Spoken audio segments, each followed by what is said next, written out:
we are going to focus on today is Dilli Meri Dilli before and after 1998. Madam Dikshit, as you all know, has been closely associated with Delhi, and you can see that through her, through the book, her deep affection for the city and the close bond that she has with this city. So we are indeed privileged to be here today and listen to her thoughts on this magnificent book. I thank you all for coming here and participating in this event. Before I hand it over to Bhaskar Roy, from the publishing house, Palimpsest is the name, if I got it right. Before I hand it over to him, if I could request Mr. Yogesh Malik, chairman of the Palimpsest Publishing House, to present a bouquet of flowers to Madam Dikshit.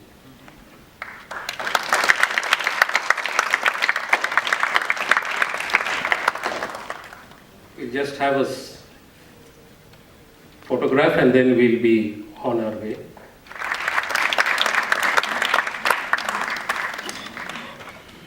I would now request Bhaskar to introduce the speaker, not that she needs any introduction, and some few words about this particular project. Bhaskar. Mrs. Sheila Dikshit, Mr. Rakesh Thakkar, and friends. Whenever I speak at a book event, I try to recall the making of the book. That story, at times, is as interesting as the book itself, if not more. Well, the journey of this book began almost 2 years ago. It was at a Palimpsest book launch, which Mrs. Dikshit was attending. I clearly remember. By the time the event was over, a journalist walked up to her and asked, "Ma'am, are you not writing your memoir?" She simply said, "First, I will write the biography of Delhi." True to her word, Sheila ji started working on her Delhi book with the commitment of an academic researcher. She directed the photographers, reviewed their work. She talked to our editors every week, and she talked to me almost every day. One afternoon, she called me. "There is a beautiful structure inside Purana Kila. That was Humayun's library. Do you think that should be part of our book?" Those days are now coming back. Another time, she mentioned the Mandi House roundabout. That's where budding theatre actors rehearse. Should we try to get a picture of that place? Well, when we started our conversation, I thought the redoubtable public figure, a three-time chief minister, would simply tell our photographers what to do. But she believed in raising questions, debating a point. It was never, "I want this," but "Do you think should we Well, to capture more than a millennium of this city's history, its many shades and facets, its strange twists and turns through a pictorial narrative within the covers of a book. An enormous challenge, enormous challenge. William Dalrymple somewhere said that Delhi is perhaps the only only capital city, I stand corrected, the only capital city, with the possible exception of Cairo, where so much of history lies scattered, strewn around its lanes and bylanes. This book is a sincere attempt to trace the evolution of the city through many phases of its growth. Pre-Mughal, Mughal, British, and then the Republic of India. Coming to the post-independence era, we need to remember that the massive refugee influx in the wake of partition and successive wars. We fought 4 wars in the first 24 years of independence. Impeded the city's development process. Mr. Kakkar is here, a civil servant. He held important positions in the government. He knows better. The government didn't just have money those days. That process began towards the end of the century. Multi-lane roads, smart flyovers, underpasses, new art spaces, new institutions, 6 new universities, a very impressive metro network, and of course, the brand new airport. It was truly a new Delhi. And most importantly, this burst of activity had a big focus on the city's outlying, underprivileged areas. Mukarbacho, Luni border, the soft underbelly of East Delhi, the places many of your South Delhi neighbors may not have heard about. Those places, for the first time, received the benefits of development. This book traces the footprints of that exciting process. Its success lies there. Well, the most difficult part of this book project was its implementation. You try to take a picture of a mother dairy booth, they object. You need permission for everything. So almost every evening, our group chairman, Mr. Yogesh Malik, and I would spend long hours discussing where to go, who to approach for photo shoot permission. Well, we came to Mr. Kakkar also for a picture of India Habitat Center. Fortunately, he gave us the permission. That picture is in the book. And finally, when the book was ready, the author had self-doubts. How will my book be received by the audience? Have I been able to convey what I wanted to? So I sent the whole book to Laura Morris in London. After years in publishing, Laura became a literary agent, a very respected name in those circles. We had worked together on another book. I requested her to assess Mrs. Dikshit's work and let me know, and achieved a huge amount while holding the reins, which is definitely worthy of celebration. She seems like a remarkable woman. I am sure the book will look splendid and do you all proud.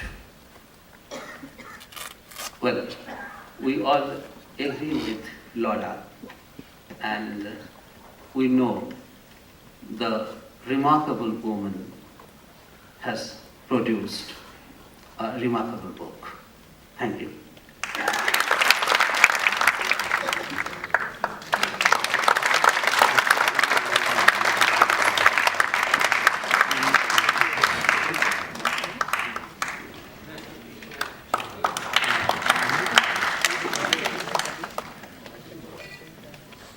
Good evening, everybody.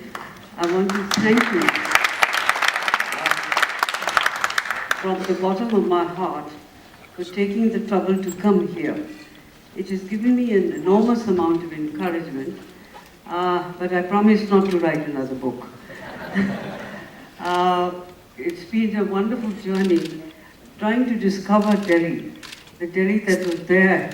It has had a long history that was there for hundreds of years, ever since the Mughals came here, and the Delhi which then went through the British kingdom ruling over Delhi, and then us as Indians looking after Delhi. It's been for me a very exciting discovery, and I do hope that for you also it will be a journey, or an aesthetic journey, and a journey which will bring out the real history of Delhi without your having to read about that history. It's all there in pictures. Thank you very much for coming. I've been told that if anybody of you would like to ask questions, you're welcome. But I would personally say, please don't ask questions, just look at it. All the questions about the book only. As I'm Amit Goyal, as Mark Tully has mentioned in his note, there's a lot of things which happened after you became the Chief Minister. As Mr. Roy said, New Delhi became a new Delhi after you. Now you must have faced some difficulties in, as Mr. Roy was saying, just getting the permission to take photographs and pictures of the places which we've all seen is so difficult. For you to get all the development of Delhi going in these 15 years to give it a shape. So how could you deal with different political setups in getting those permissions and nobody getting to know about it? Would you like to share any experience which you thought was a difficult thing, but you managed it? You're absolutely right. Delhi is a very complicated city. For a start, it's the capital of our country. For another thing is that it is not a full state. It's only a partial state. It is governed as much as by the central government as well as it is by the locally elected assembly government. So it wasn't easy, certainly it wasn't. And we had to take a lot of permissions, a lot of people had to told, don't take this picture, don't take that picture. And Delhi is so full of monuments, which are old historical monuments, that it was not easy to take the photographs because many of them are forbidden. So we had to go through, that's why it took us the kind of time that it did take us. I've only thought of this book because I thought that, you know, even those of us who live in Delhi cannot go and see all the monuments. You just don't have the time or the inclination कि भाई देख लेंगे कभी होगा. That's why this book will put together both modern Delhi as it exists today and as it came after partition and after the British took over, and also the Delhi which was there in the Mughal period. That's the nice thing about it. Would you like to highlight your experience in the Miranda House?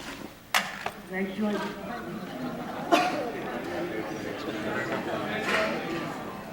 my Miranda house. Did you talk about my Miranda house? Ah, it's the nicest college in Delhi. That's all I can say. And all the nicest girls of Delhi come from Miranda house. नमस्कार, मेरा नाम महेंद्र चौधरी है। मैं 3 दिल्ली दिखती है मुझे देखने को। एक दिल्ली जो मुगल्स बना के गए, जहाँ हमारी हेरिटेज प्रॉपर्टी है, जो लोग घूमते हैं। दूसरी दिल्ली जो अंग्रेज बसा के गए, जहाँ हमारे ऑफिसेस चलते हैं। तीसरी दिल्ली मुझे दिखती है जो शीला दीक्षित ने बसाई है। चौथा मुझे कोई नाम मिलता नहीं है। और जो ये दिल्ली बर्बाद हो रही है, क्या आपको दुख नहीं होता इसको दोबारा किस तरीके से बचाया जाए, जो आम आदमी और बीजेपी मिलकर से बर्बाद कर रही है? नहीं, आपका सुझाव अच्छा है, क्योंकि दिल्ली एक ऐसी जगह है जो हमेशा बढ़ती चली जाती है। यहाँ पर एक ज़माने में ऐसा लगता था कि हमारे जैसे दिल्ली वाले जो हैं वो दिल्ली उनकी है। उसके बाद में पंजाब के बाद जब पार्टीशन हुआ, पाकिस्तान बना, तब लगा कि पंजाबियों की दिल्ली बन गई है। और आज वही दिल्ली पंजाबियों की और हम दिल्ली रहने वालों की, वही दिल्ली आज बिहार की और उत्तर प्रदेश की बन गई है।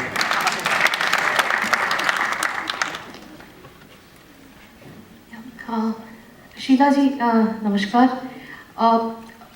Firstly, I thank you from the bottom of my heart because I and all of us owe you a lot for what you have given to us, the citizens of Delhi.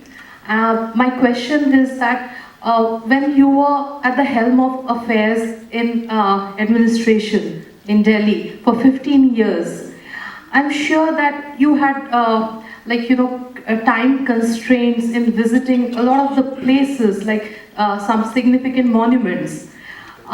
Could you please tell me that before those 15 years, very important 15 years of your life as Chief Minister of Delhi, which is one of the most memorable monuments which you used to visit whenever you had some time? Thank you. Well, I'm sure I'm not only saying what I think, but most of the people, the most beloved and the most visited monument of Delhi, the ancient monument, is the Qutub Minar. Myself, Dr. Parvez Mian. आओ एले चमन आज बताएं तुमको शीला जी ने बदली हैं ज़माने की हवाएं कैसे। एक वो दिल्ली भी हमने देखी और एक आज की दिल्ली भी हम देख रहे हैं आफ्टर 1998। मैं एक बात पूछना चाहता हूँ कि जैसे एक शेर है ना कि किसी को मकान मिला, किसी के हिस्से में दुकान आई, मैं घर में सबसे छोटा था, मेरे हिस्से में माँ आई। और जब दिल्ली के हिस्से में शीला दीक्षित माँ की शक्ल में आई तो दिल्ली का तो वाकई रूप बदल गया। कभी माँ के टाइम में झगड़े फिसाद भी अगर होते थे तो घर के अंदर ही होते थे, बाहर नहीं निकलते थे। हमने वो दौर भी देखा मैम आपके टाइम में, कभी हमारे वाल्मीकि भाइयों को नहीं सताया गया तनख्वाह के चक्कर में, कभी एलजी से कोई झगड़ा नजर नहीं आया आपका, कभी आपने इतने बड़े बड़े काम किए, उर्स का कैंप लगाए, हज के कैंप इतने बड़े बड़े लगाए, आपने दिल्ली में इतना बड़ा काम किया कि मतलब फ्लाईओवर्स बने। आज जो आपने पेड़ लगाए थे उनको पानी देने वाला भी कोई नहीं है, तो ऐसे टाइम पर आपको क्या महसूस होता होगा? जैसे एक माँ है घर में, जब वो बाग लगाती है और फल खाने का टाइम आता है और फल ना मिले तो उसके दिल पे क्या बीतती है, वही मैं जानना चाहता हूँ। हमने भी आपके दौर में, आपके टाइम में हम लोगों ने भी काम किए, अच्छा लगता था, एक बहुत अच्छा लगता था कि वाकई काम करने का मजा आता था और दिल्ली देखने का मजा आता था। लेकिन अफसोस होता है कि आज उन पेड़ों की जड़ों में कोई पानी देने वाला भी नहीं है। बातों में जो आपने महसूस किया कि दिल्ली में कांग्रेस की सरकार ने ये काम किया, उसके लिए बहुत बहुत धन्यवाद। उससे हमें उत्साहित भी होते हैं और हुआ करते भी थे। और ये बड़ी खेद की बात है कि आज दिल्ली में जिस तरह से विकास होना चाहिए था या जो विकास हुआ उसका देखभाल होनी चाहिए थे, वो भी नहीं हो पा रही है। तो वो हमारे लिए एक थोड़ा सा क्या कहें, अफसोस का समय बन जाता है। लेकिन चुनाव फिर आएंगे, फिर कांग्रेस को ले आइएगा और फिर वैसे ही। So thank you, ma'am, for taking time off and coming here and sharing your thoughts with us. We normally do like to hold politicians to their commitments, but I do hope that your statement that you won't write another book, that is one promise that you will break, and we do look forward to your next publication. Thank you all very much.